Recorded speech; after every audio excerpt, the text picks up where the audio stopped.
हमारे सबके लिए एक गौरव का क्षण होगा। बहुत बहुत धन्यवाद।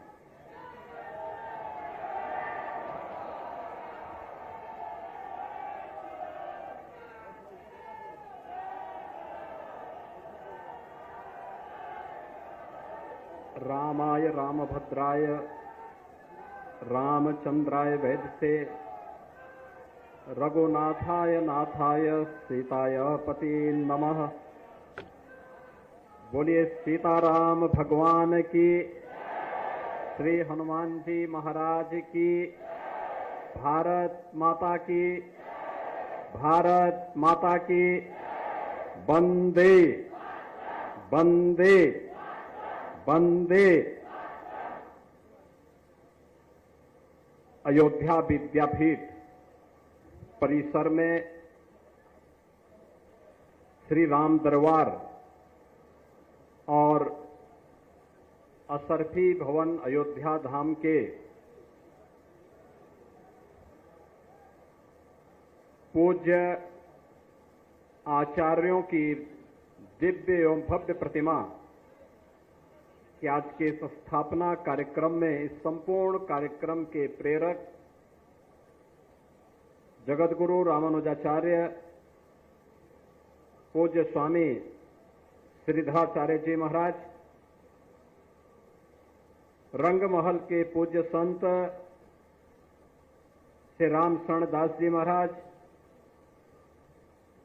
रानोपाली के पूज्य संत श्री महंत भरत दास जी महाराज, तोताद्री मठ के पूज्य संत स्वामी अनंताचार्य जी महाराज, दिगंबर अखाड़ा अयोध्या के पूज्य संत महंत राम लखन दास जी महाराज, जुनके घाट के पूज्य संत श्री करुणानिधान शरण जी महाराज, नाका हनुमानगढ़ी के पूज्य संत स्वामी रामदास जी महाराज, प्रदेश सरकार के मंत्रिमंडल के मेरे वरिष्ठ सहयोगी और अयोध्या के प्रभारी मंत्री श्री सूर्य प्रताप शाही जी, प्रदेश के खाद्य और रसद विभाग के राज्य मंत्री श्री सतीश चंद्र शर्मा जी,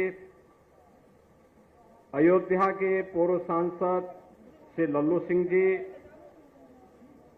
रोधौली से माननीय विधायक श्री रामचंद्र यादव जी, अयोध्या के महापौर महंत गिरीशपति त्रिपाठी जी, जिला पंचायत अध्यक्ष अयोध्या श्रीमती रोली सिंह जी, भारतीय जनता पार्टी के जिला के अध्यक्ष श्री संजीव सिंह जी, पूर्व विधायक श्री गोरखनाथ बाबा जी, अयोध्या विद्यापीठ के सभी प्रबंध समिति के पदाधिकारीगण, श्री असरफी धाम अयोध्या के सभी भक्तगण, आज के समारोह में उपस्थित सभी अभिभावकगण और अयोध्या विद्यापीठ में नर्सिंग, पैरामेडिकल, फार्मेसी आदि की शिक्षा ग्रहण कर रहे सभी उपस्थित विद्यार्थी और छात्र छात्राएं एवं प्यारे बच्चों, आज ये मेरा सौभाग्य है कि अयोध्या धाम की इस पावन धरा पर श्री राम दरबार के यहां पर भव्य विग्रहों की स्थापना का कार्य भी यहां पर मुझे करने का गौरव प्राप्त हुआ है और साथ ही साथ इस पूरी धरा को जिन्होंने अपने धर्माचरण से पवित्र करके इस पूरे क्षेत्र में 100 वर्ष पहले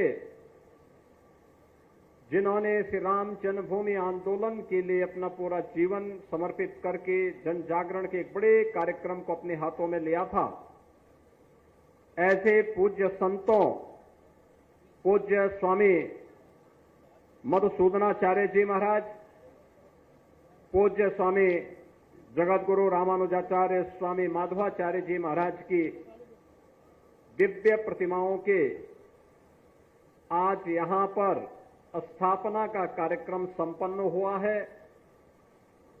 प्रभु श्री रामलला, मां जानकी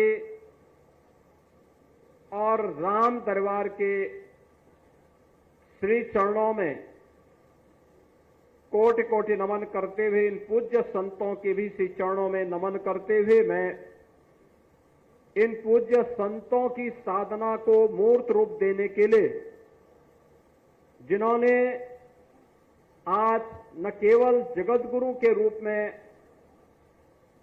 धर्म जागरण के एक बृहद कार्यक्रम को अपने हाथों में लिया है, बल्कि धर्म जागरण के साथ ही अत्याधुनिक शिक्षा हमारे वर्तमान पीढ़ी को प्राप्त हो, इस कार्य को भी अपने हाथों में लेकर के इस अभियान के साथ जुड़े हुए हैं। ऐसे पूज्य संत जगतगुरु रामानुजाचार्य, पूज्य स्वामी श्रीधराचार्य जी महाराज का मैं हृदय से अभिनंदन करता हूं। उन्हें हृदय से कोटि कोटि धन्यवाद देते हुए साधुवाद देता हूं। बहनों और भाइयों, जब संतों की साधना मूर्त रूप लेती है तो ऐसे संस्थान हम सबको देखने को मिलते हैं। याद करिए, आज से 10 वर्ष पहले, 15 वर्ष पहले क्या इस प्रकार के मूर्त विग्रह आपको दिखाई देते थे? संभवतः नहीं। लेकिन गांव में भी नर्सिंग की शिक्षा हो, पैरामेडिकल की शिक्षा हो, फार्मेसी की शिक्षा हो, और वह भी शिक्षा ऐसी जो एएनएम करेगा, जीएनएम की यहां पे डिप्लोमा लेगा, बीएससी नर्सिंग करेगा, बी फार्मा करेगा, या कोई भी ऐसा पैरामेडिकल का कोर्स यहां पे करेगा, 100% यानी 100% उसको जॉब की गारंटी होती है, नौकरी की गारंटी होती है। इस प्रकार के कार्यक्रम को संचालित करना, यह पूज्य संतों के आशीर्वाद के बगैर संभव नहीं हो पाता है। और मैंने इसीलिए कहा, जब गुरु मूर्तियों की और पूज्य संतों का आशीर्वाद और उनकी साधना मूर्त रूप लेती है तो वह लोक कल्याण का माध्यम ऐसे ही बनता है जैसे अयोध्या विद्यापीठ के माध्यम से संचालित ये पाठ्यक्रम आज यहां पर कर रहे हैं। और आज उसी कार्यक्रम के लिए मेरे कार्यक्रम और जगह थे, लेकिन मैं अभी 2 दिन पहले ही अयोध्या आया था।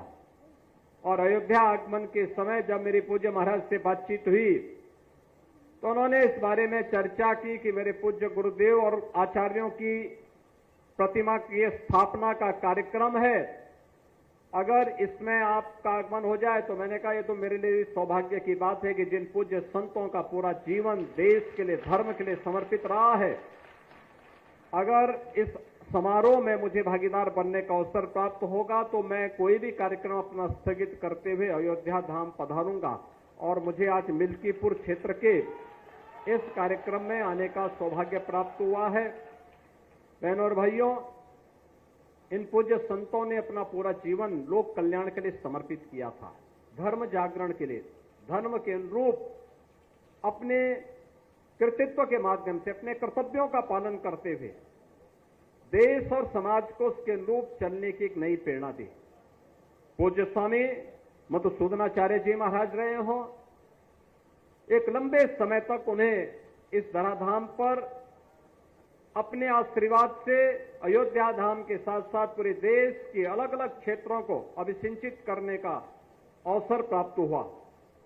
लेकिन वहीं साथ ही साथ जगतगुरु रामानुजाचार्य पूज्य स्वामी माधवाचार्य जी महाराज भले ही भौतिक दृष्टि से उनका कार्यकाल अल्प रहा हो, लेकिन अपने उस अल्प अवधि में भी उन्होंने अपनी साधना और अपने चमत्कार से लोगों के जीवन में परिवर्तन लाने का कार्य किया। और जो मैंने आपको बताया कि आज अशरफी भवन के लोक कल्याणकारी कार्यक्रम हो या फिर अयोध्या विद्यापीठ के माध्यम से कोरोना जैसी महामारी के दौरान किए गए उपकार के वे अनेक कार्यक्रम, जब दुनिया हतप्रत थी, बीमारी के सामने पूरी तरह पस्त थी, तब हमारे पूज्य धर्माचार्य, तब हमारे धार्मिक स्थल, तब हमारे इस प्रकार के संस्थान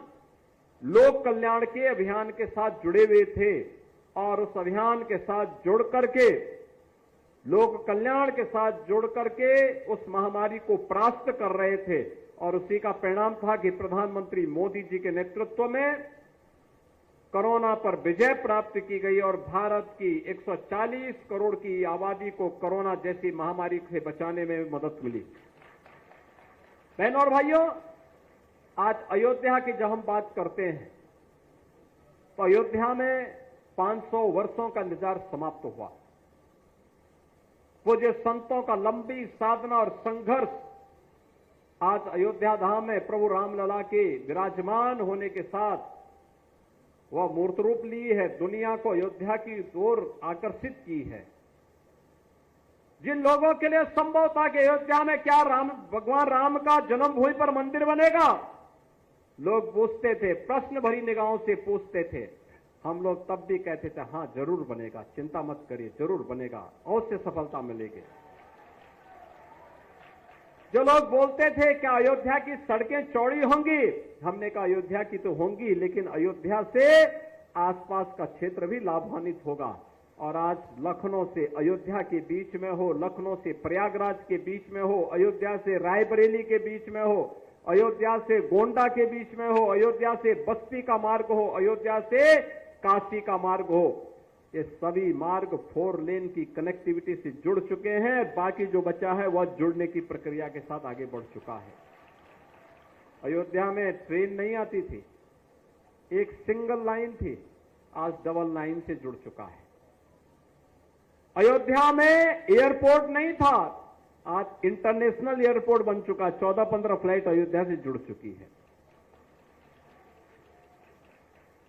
कितने वर्ष लगे अयोध्या में हवाई जहाज को आने में?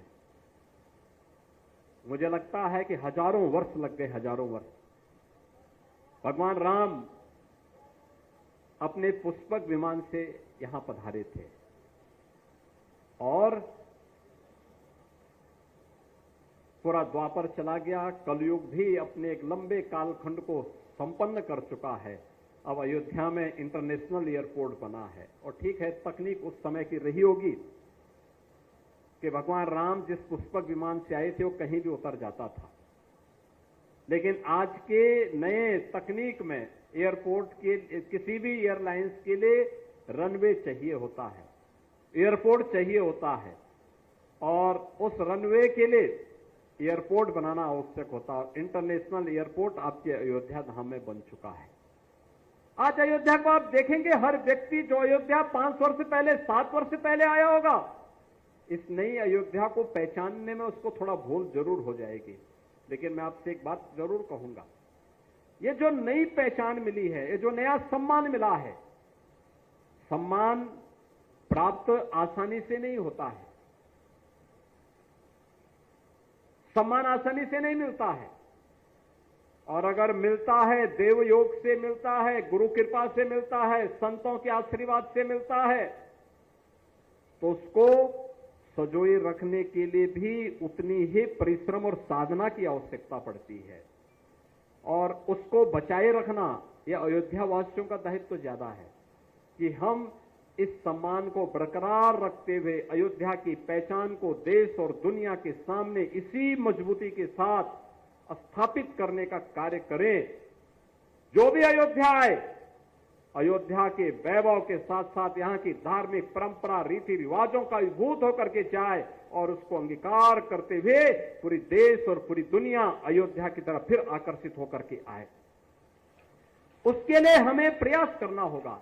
इसके लिए उस प्रकार की संस्थाएं, उस प्रकार के कार्यक्रम, उस प्रकार के अभियान लगातार हमें चलाते रहने पड़ेंगे, लगातार कार्यक्रम को आगे बढ़ाने पड़ते रहेंगे। हमें सम और विषम परिस्थिति में कोई हमारे मूल्यों के से डिगा न सकता हो, कोई हमें हमारी भावनाओं के साथ खिलवाड़ न कर सकता हो, यह हम अवश्य प्रयास करें। क्योंकि जो नकारात्मक ताकतें हैं, जिनके मन में आपके प्रति सद्भावना नहीं, दिखावटीपन है, जो राम के अस्तित्व को नहीं मानते, जो कृष्ण के अस्तित्व को नहीं मानते, जिन लोगों के मन में भारतीयता के प्रति कोई सम्मान का भाव नहीं, जिन लोगों के मन में ये कोई भाव नहीं कि दुनिया के किसी कोने में कोई हिंदू प्रताड़ित हो रहा है तो उसके प्रति आवाज उठा सके, क्योंकि उसमें भी उन्हें लगता है कि अगर हम आवाज उठाएंगे तो कहीं यहां उनका वोट बैंक न खिसक जाए। वोट बैंक भी जिनको दुनिया के अंदर होने वाले किसी अत्याचार में वोट बैंक दिखाई देता हो, वो आपके हितैषी कैसे हो सकते हैं? याद रखना, जो बांग्लादेश में हो रहा है, जो चर्चाएं हो रही थी अभी, वहां 90% जो हिंदू बचा है वह दलित समुदाय से है। और मैं इसीलिए कहना चाहूंगा, ये जो सबके मुंह सिले हुए हैं, इसलिए सिले हुए हैं क्योंकि इनके मालूम है कि बांग्लादेश को हिंदू उनका वोटर नहीं होगा। वह हिंदू है, ये हो सकता है उसकी गलती का क्षण होगा बहुत, लेकिन हम उसको गलती नहीं मानते, हम उसको मानते हैं उसका सौभाग्य है कि वो हिंदू है और उसकी रक्षा करना हम सबका दायित्व है। उसकी पीड़ा के साथ खड़ा होना हमारा दायित्व है। हमारे लिए वह हिंदू है, एक मानव है, एक मानव के नाते उसकी मानवता की रक्षा करना, उसके जीवन को संरक्षण देने के लिए एक आवाज उठाना, यह हमारा दायित्व है और हम अपने इस दायित्व को निर्वहन जीवन भर करेंगे। ये किसी भी पक्ष और विपक्ष का मुद्दा नहीं, बल्कि मानवता को बचाने का मुद्दा है। राक्षसी वृत्तियां जब भी धराधाम पर प्रबल होंगी, उनका मुकाबला करने के लिए हमें तैयार होना पड़ेगा। भगवान राम तो अयोध्या के राजकुमार थे। अयोध्या के राजकुमार रहते हुए वे चाहते अयोध्या में राज करते, लेकिन नहीं, एक बार पिता के मुंह से निकल गया, भले ही पिता ने अपने शब्द वापस ले लिए, लेकिन राजा दशरथ उनके पूज्य पिता हैं, पिता के मुंह से जो शब्द निकले हैं उसका पालन होगा, और पालन इसलिए होगा, इसी बहाने राक्षसों का अंत हो जाएगा। और उसी का पालन करने के लिए वे निकल पड़े थे। और इसीलिए आज मैं आपसे कहने के लिए आया हूं, हम अपने हित और अहित को पहचानें,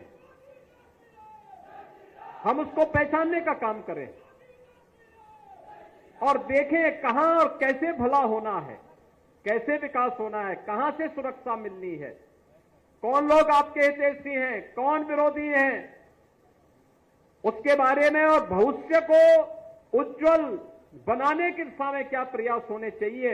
अगर हम लोग समय रहते इसके बारे में विचार नहीं करेंगे, आने वाली पीढ़ियां हमें कोसेंगी, केवल कोसेंगी, उस प्रकार की स्थिति फिर से न होने पाए, यह हम अवश्य ध्यान में रखेंगे। आज के इस अवसर पर जब हम यहां पर आए हैं, देखिए कल काकोरी ट्रेन एक्शन की शताब्दी महोत्सव के कार्यक्रम प्रारंभ हुए हैं। 9 अगस्त 1925 को क्रांतिकारियों ने भारत माता की आजादी के लिए अंग्रेजों के द्वारा, ब्रिटिश हुकूमत के द्वारा जो खजाना भारत से ब्रिटेन पहुंचाने के लिए ले जाया जा रहा था, उस खजाने को उन्होंने काकोरी में रोक करके उसे अपने कब्जे में ले लिया था। और इसके बाद खजाना तो था मात्र 4,679 रुपया का, लेकिन ब्रिटिश हुकूमत उससे इतनी भयभीत हो गई थी कि उन क्रांतिकारियों को ढूंढने में उन्होंने 10 लाख रुपया खर्च किए, और 10 लाख रुपए खर्च करके फिर उसने बिना उनका पक्ष सुने उन्हें सजा दे दी गई थी, जिनमें से पंडित राम प्रसाद बिस्मिल को गोरखपुर जेल में, राजेंद्र नाथ लाड़ी को गोंडा जेल में, ठाकुर रोशन सिंह को और असफाउल्लाह खां को आपके फैजाबाद और इलाहाबाद की नैनी जेल में बंद किया गया था। आज ये अयोध्या जनपद है और इलाहाबाद प्रयागराज जनपद है। चंद्रशेखर आजाद उनके हाथों में नहीं लगे, वे ब्रिटिश हुकूमत का मुकाबला करते करते शहीद हुए। पंडित राम प्रसाद बिस्मिल या ये जितने क्रांतिकारी थे, ये अपने लिए नहीं जिए थे, इस देश की स्वाधीनता के लिए जिए थे। इनका जीवन देश की स्वाधीनता के लिए था। और उन्होंने कहा था उस समय भी, एक ही तमन्ना थी उनके मन में कि हे इस भारतवर्ष में 100 बार मेरा जन्म हो और कारण सदा ही मृत्युका देशोपकारक कर्म हो, यानी बार बार भारत में ही मेरा जन्म हो। यही पंडित राम प्रसाद बिस्मिल बोलते थे, यही ठाकुर रोशन सिंह बोलते थे, यही चंद्रशेखर आजाद बोलते थे, यही राजेंद्र नाथ लाड़ी बोलते थे, और यही असफाउल्लाह खां भी कहते थे कि हे परमात्मा मेरा जन्म बार बार भारत की धरती में हो, लेकिन जब भी जन्म हो सदैव हमारा जन्म का कारण देश और परोपकार होना चाहिए, लोक कल्याण होना चाहिए, देश का हित होना चाहिए और लोक कल्याण होना चाहिए। और मैं आज आप सबसे यही कहूंगा, 1 वर्ष तक ये कार्यक्रम चलेंगे। अभी 15 अगस्त को हम अपनी आजादी का दिवस मनाएंगे। अमृत काल के प्रथम आयोजन को आगे बढ़ाने की दिशा में आगे बढ़ेंगे। बहनों और भाइयों, प्रधानमंत्री मोदी जी ने देशवासियों का आह्वान किया है, भारत के आन बान शान को हर घर पर लहराएंगे, हर घर पर तिरंगा होना चाहिए। आजादी के अमृत महोत्सव के प्रथम काल में, अमृत काल के इस वर्ष में 13 से 15 अगस्त के बीच हम लोगों का प्रयास होना चाहिए कि अभी 11 से लेकर के 15 के बीच में तिरंगा यात्राएं निकलनी चाहिए, तिरंगा कार्यक्रम बनने चाहिए, तिरंगा पर गोष्ठियां होनी चाहिए, तिरंगा को लेकर के लेखन प्रतियोगिता होनी चाहिए, तिरंगा को लेकर के डिबेट होनी चाहिए, और तिरंगा यात्रा के माध्यम से हर घर में तिरंगा फहराने का कार्य होना चाहिए। और इसके माध्यम से संकल्प होना चाहिए कि मेरे लिए मेरा देश महत्वपूर्ण है, राष्ट्र सर्वोपरि है। नेशन फर्स्ट की इस थ्योरी के साथ हम सबको जुड़ना होगा और तभी हम सबका कल्याण होगा।